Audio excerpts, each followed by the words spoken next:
Hey everyone, this is Jay, also known as jaynemesis on eToro, where I trade as a popular investor. This is our weekly update for week 43 of 2018. So to kick things off this week, I want to talk about earnings and market conditions. If you recall, last week I said that the week was going to be very, very important for us in terms of overall market health, and that's pretty much because earnings play a big enough role that they could have propped the market up and kind of held it above that 200 moving average on a daily chart or 50 moving average on a weekly chart, and stop us from kind of diving further into a larger correction. Unfortunately, despite some very good earnings pretty much across the board, the market did drop further, and it's actually the biggest drop that we've had in the market since 2009, at least in the Nasdaq. So some pretty bearish news there. AMD more or less led that charge. So despite having a very, very good earnings report for Q3, they did offer lower guidance for Q4, primarily due to having too much GPU stock and a few other reasons, and decreased demand for cryptocurrency mining. And we pretty much saw similar themes across most of the companies. So quite a few companies actually offered slightly lower guidance for Q4. So as a result, the market moved downwards. Now, I think the market went pretty far pretty quickly and actually overextended downwards. I did some trades towards the end of the week based off of that because AMD and a few others overextended down. But it does seem like the market sentiment has definitely changed to bearish now. This is the signal that I said I was waiting for before really deciding if I wanted to switch sides. And so that's what I've done, and that's probably what you're going to see a bit more of this week. I did make a separate post about all of the earnings from that past week. So if you want to read up on that, just check on my website, jaynemesis.com, on the blog post on there to read up more about the earnings individually and my thoughts on all of them. Next up, eToro is adding 2 new cryptocurrencies to the platform. And actually, also, this has only just happened just before I recorded this video, but the wallet is also now available in most countries.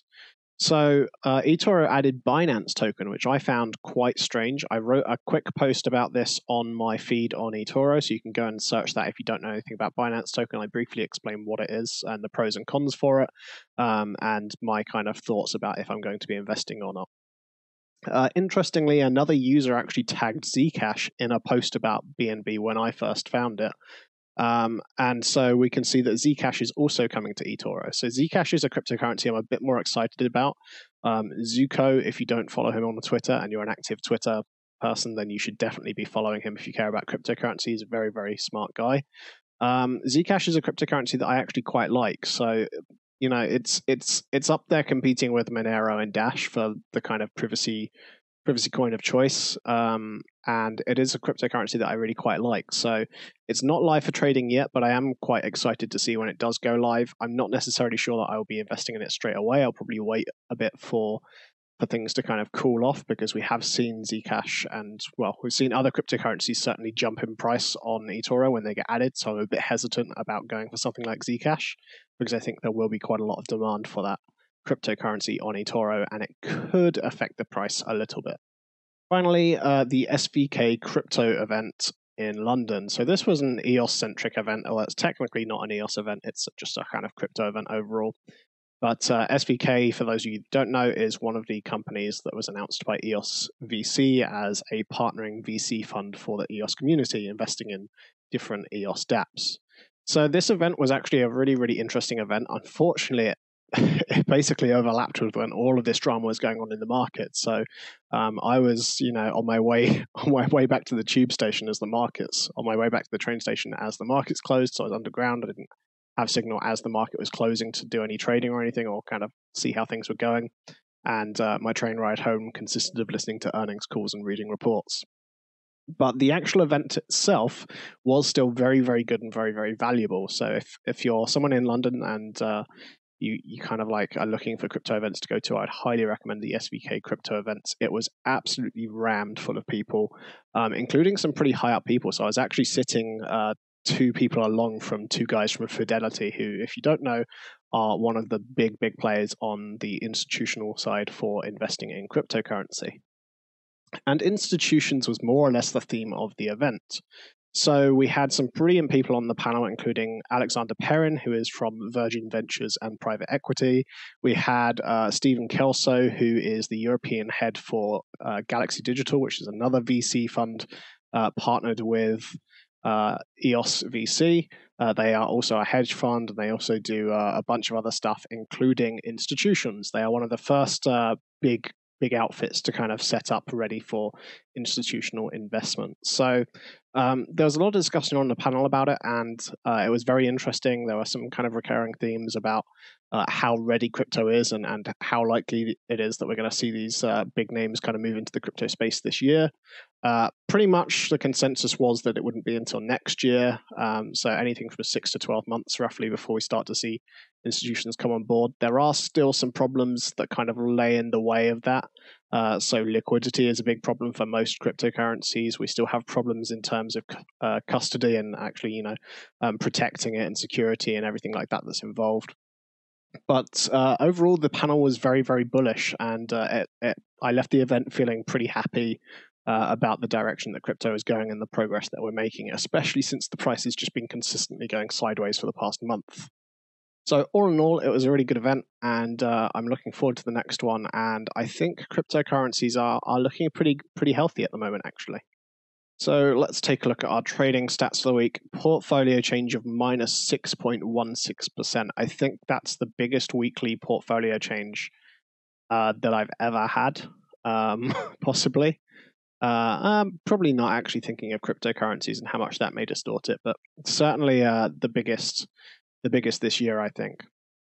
Realized profit was minus 1.27%, so obviously that's a loss, not a profit. 26 trades were closed in total, 18 of them were profitable and 8 were unprofitable. Most traded instrument this week was Tesla.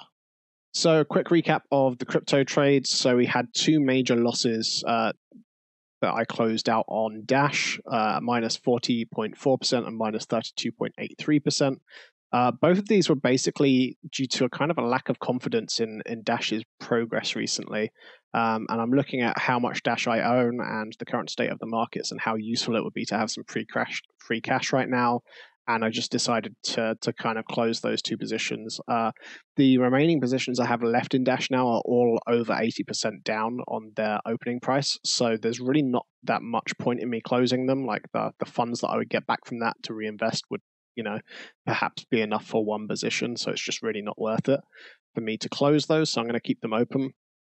But yeah, I am a little bit concerned about how slow Dash has been making progress. I compare it to Pivx, which is a fork of Dash that I've talked about previously in the past. And Pivx has made some really, really big leaps recently. The same with Zcash, actually. Zcash just did another event that looks very, very promising for that cryptocurrency. Monero has been coming on leaps and bounds as well.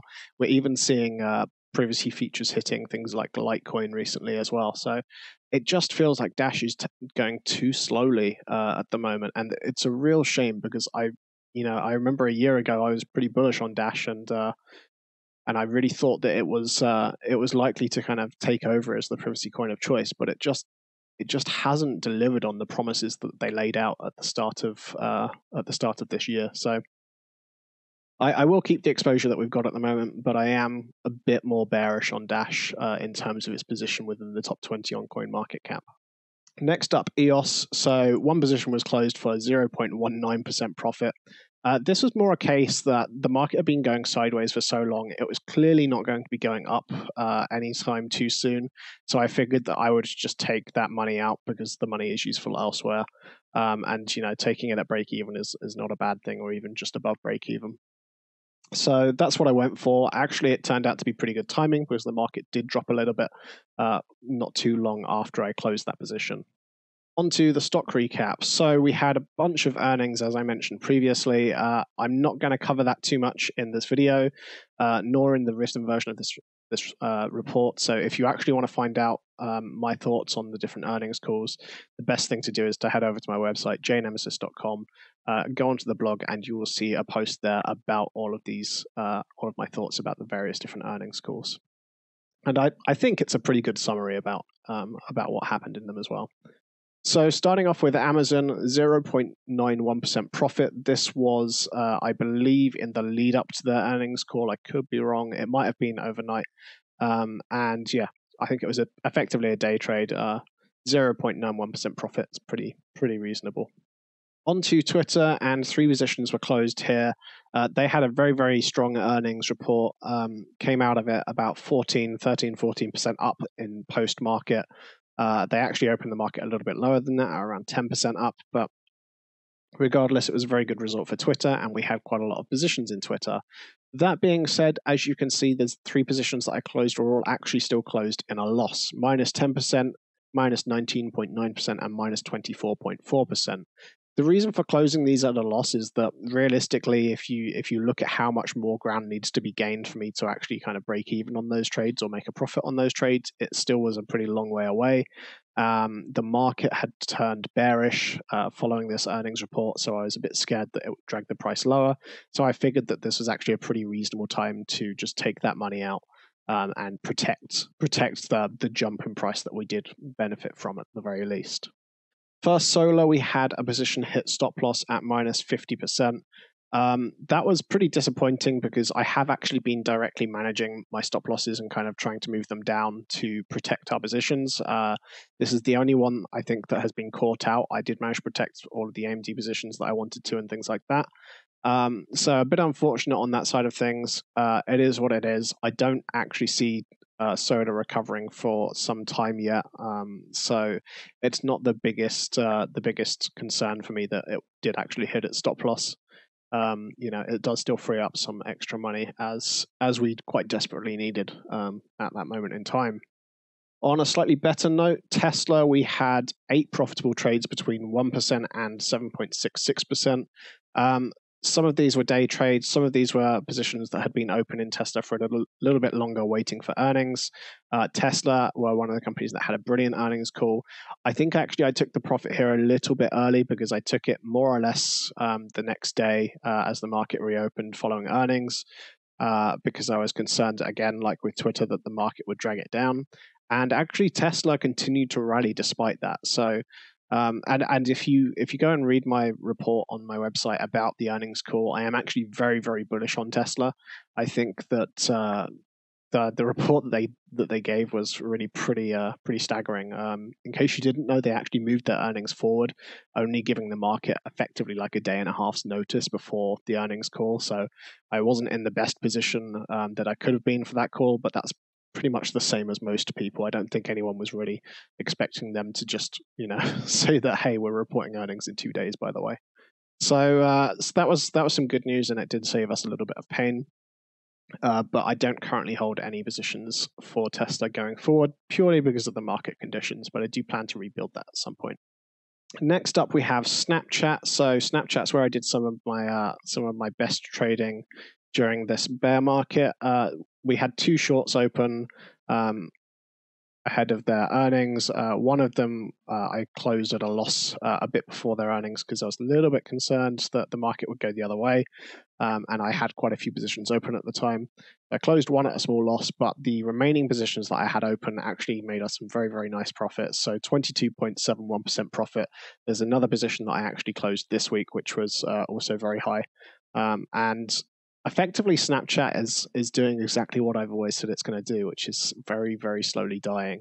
The user growth was absolutely dismal. They're still using this excuse that they haven't got the Android app out, and it's honestly, I find it a bit ridiculous that it's taken them 9 months to not release the new version of the Android app.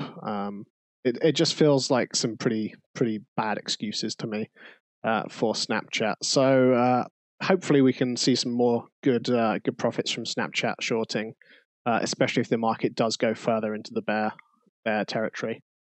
Activision Blizzard, we had a loss here of minus 5.75%. This is basically just closed to protect the position reasonably early. It's not a position that I was super confident in to begin with.